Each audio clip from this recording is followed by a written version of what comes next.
Et c'est l'heure de l'archive qui ce matin est satirique, parce qu'il faut parfois savoir rire des grandes certitudes et des incertitudes du monde et de cette sensation de l'histoire qui se répète par moments. Vous connaissez sûrement cette phrase de Karl Marx qui disait que l'histoire se répète toujours deux fois, la première fois comme une tragédie et la seconde comme une farce. Depuis précisément une semaine, on est attentif, on tend l'oreille et on plisse les yeux. L'intervention israélienne et américaine en Iran donne cette sensation de déjà-vu.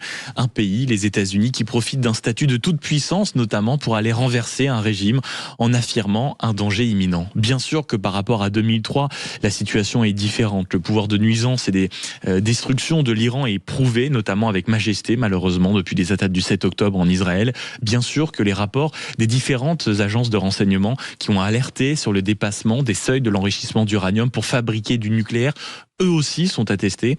Et bien sûr que l'implication financière et militaire auprès des puissances nocives de ce monde est prouvée de la part de l'Iran. Le financement du Hamas, du Hezbollah, des Houthis, les fournitures de drones et de matériel ou de matières premières pour la Chine ou encore la Russie. Néanmoins, l'Irak en 2003 fut un tel fiasco et un tel abus de confiance qu'il est difficile aujourd'hui de ne pas s'en souvenir cruellement. On a tellement entendu ces phrases d'exporter la démocratie, d'installer la démocratie, d'apporter la démocratie, le tout sponsorisé par un mensonge depuis les tribunes de l'ONU. À chaque fois, l'idée est la même, faire tomber un régime, installer des institutions, organiser des élections et espérer que la démocratie prenne racine comme un rosier fraîchement planté.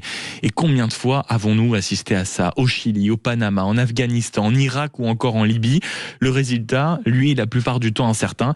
Et c'est précisément ce genre de contradiction que la satire française adore pointer du doigt. Dans les années 1990 et 2000, une émission en avait fait une spécialité grandiose. Les Guignols de l'info. Rappelez-vous, un théâtre de marionnettes où chefs d'État, diplomates et grandes puissances du monde se retrouvaient ramenés à ce qu'ils sont parfois des personnages un peu ridicules dans une grande comédie internationale.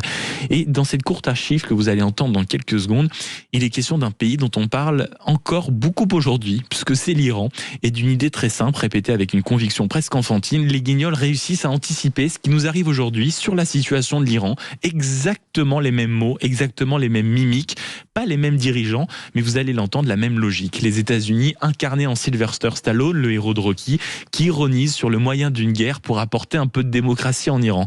Vous allez voir, ça fait réfléchir, mais surtout ça fait rire, parce que les Guignols de l'info nous manquent. Une fois de plus, programme culte, minute culte. Messieurs, un rapport d'agence de renseignement américaine affirme que l'Iran n'a plus de programme nucléaire militaire depuis 2003. Ouais, alors? Vous nous dites le contraire depuis 2 ans. Non, mais le rapport, faut pas leur faire confiance, c'est des trucs de bureaucrates. Le mieux, c'est d'aller se rendre compte sur place. Avec une commission parrainée par l'ONU? Non, avec une armée. La nôtre, si possible. Attendez, vous nous vendez une menace nucléaire iranienne imminente, on apprend que l'Iran a cessé son programme nucléaire militaire il y a 4 ans. Vous nous avez menti. Non, c'est vous qui nous croyez de moins en moins, rien à voir. Ouais, c'est limite vexant, hein. Mais bon, c'est pas grave, on va passer au plan B. Le plan B? Ouais, t'es pas au courant? Ahmadinejad, c'est un dictateur sanguinaire.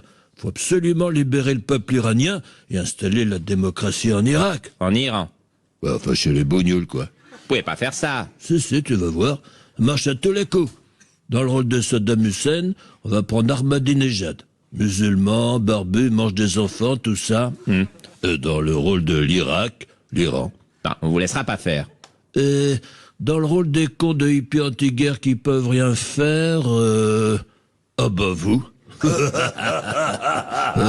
tombe souvent sur eux, hein. Ah bah c'est les meilleurs, hein. Sur l'Irak, ils méritaient un Oscar.